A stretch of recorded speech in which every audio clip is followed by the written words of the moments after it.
À l'entame de mon propos, je souhaiterais présenter mes plus sincères condoléances à l'ensemble du peuple sénégalais. Mais surtout, dire toute la peine qui nous anime en tant qu'acteurs politiques, mais en tant que citoyens sénégalais lambda.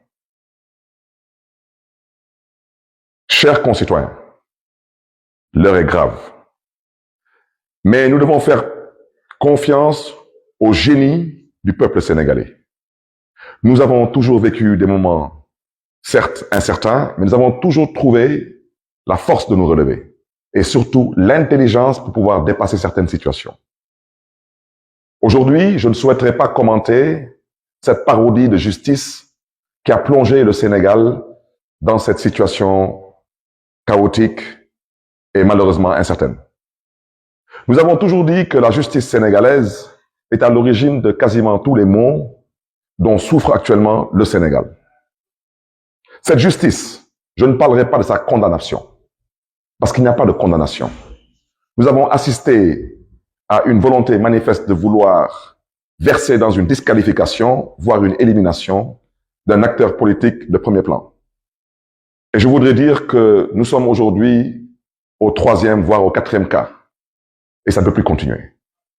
Et l'objectif recherché dans cette parodie de justice, c'est de trouver les voies et moyens de créer les conditions d'organiser une sélection et non une élection en 2024, surtout concernant l'élection présidentielle qui est tant attendue par le peuple sénégalais. C'est la raison pour laquelle j'aurais souhaité interpeller directement Monsieur le Président de la République, Monsieur Macky Sall. Il n'y a pas de problème juridique concernant les hommes politiques. Ce qu'il y a aujourd'hui, c'est la volonté d'un homme qui est en train de s'abattre sur d'honnêtes citoyens, sur des leaders politiques qui n'ont peut-être commis qu'un seul crime, c'est de nourrir une ambition de servir leur pays. Et cela n'est pas honorable dans une démocratie qui se respecte. C'est la raison pour laquelle, Monsieur le Président de la République, je prends l'opinion nationale et internationale à témoin.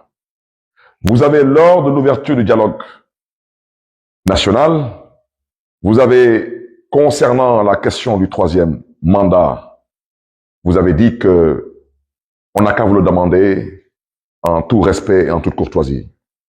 Et qu'il n'est pas question que vous acceptiez que certains vous le demandent par la force. Monsieur le Président de la République, pour la paix au Sénégal, nous sommes prêts, nous, à nous mettre à genoux. Parce que vous avez la clé aujourd'hui entre vos mains de la sortie de crise de ce pays et personne d'autre. C'est vous, Monsieur Macky Sall, vous, Président de la République.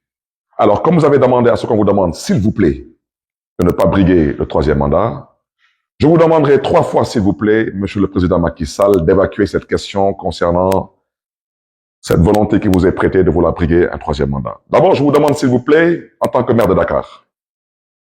Je vous demande, s'il vous plaît, en tant qu'acteur politique. Je vous demande, s'il vous plaît, en tant que jeune frère. Le Sénégal ne mérite pas ce qu'il est en train de vivre présentement.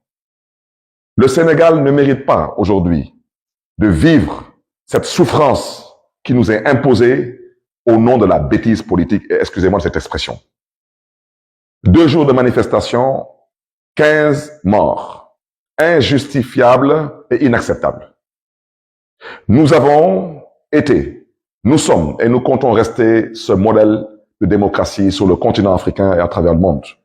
Et Monsieur le Président Macky Sall, vous avez la responsabilité historique d'accompagner le Sénégal à continuer à rester debout, droit dans ses bottes.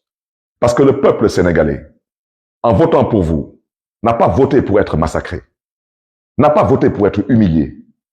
Le peuple sénégalais a voté pour vous en espérant pouvoir compter sur vous pour conduire le Sénégal vers un développement durable et viable.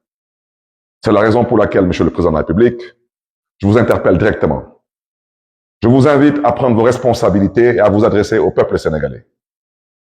Rassurez le peuple sénégalais.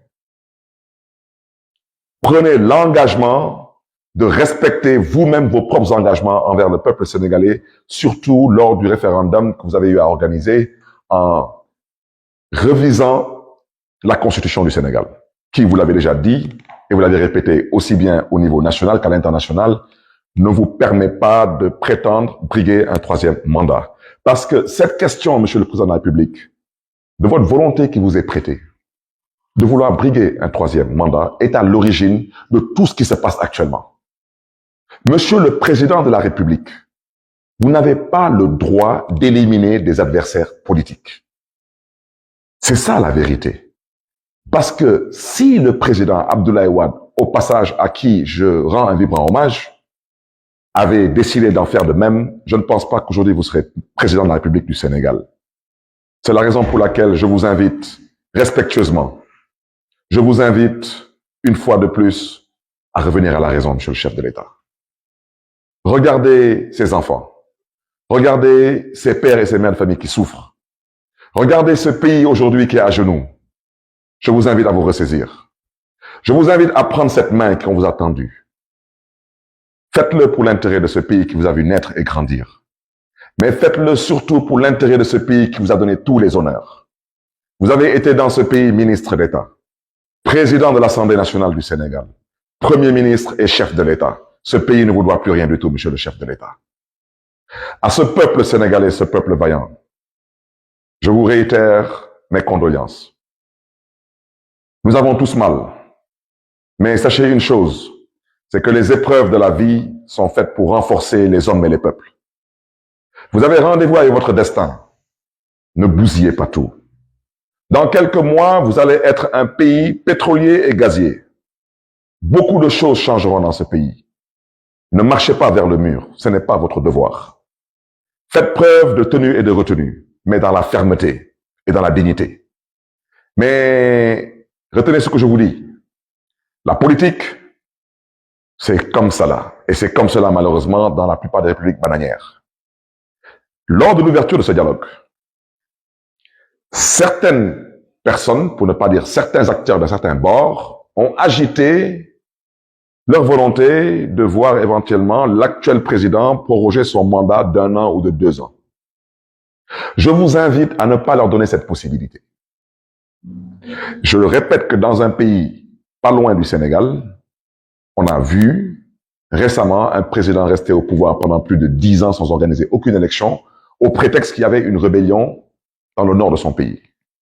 Dans ces conditions, ne donnez pas à certains acteurs politiques le prétexte ou l'excuse de rester encore au pouvoir, sachant qu'ils n'ont pas droit à un troisième mandat. Faisons preuve d'intelligence, faisons preuve de responsabilité, faisons preuve de citoyenneté dans la dignité et la fermeté, mais n'insultons pas l'avenir. Je vous l'avais dit, si nous n'arrivons pas à nous entendre, il y a un acteur qui rentrera en jeu. Et depuis 48 heures, cet acteur est en ville. Vous me permettrez de saluer l'armée sénégalaise, de leur souhaiter la bienvenue dans leur capitale et de prier pour eux, que Dieu les garde, que Dieu les bénisse. Je souhaiterais, à l'endroit de cette grande muette, vous dire que vous avez toujours été la fierté de ce pays, la fierté du continent. Je vous invite à rester à la place qui est la vôtre. Je vous invite à nous faire confiance et je vous invite au besoin à nous accompagner à trouver des solutions de sortie de crise. Mais je vous invite surtout à rester aux côtés du peuple sénégalais. Mais je vous invite, vous, peuple sénégalais, sachez que chacun doit rester à sa place et ce pays doit continuer à être dirigé par la grâce de Dieu, par des civils. Faisons preuve d'intelligence et je fais partie de ceux qui pensent aujourd'hui que le président de la République du Sénégal comprend la gravité de l'heure et comprend qu'il n'y a pas de place éventuellement pour un troisième mandat. Ne bousillons pas ce pays, ne détruisons pas ce pays, ne brûlons pas ce pays, il y va de notre responsabilité.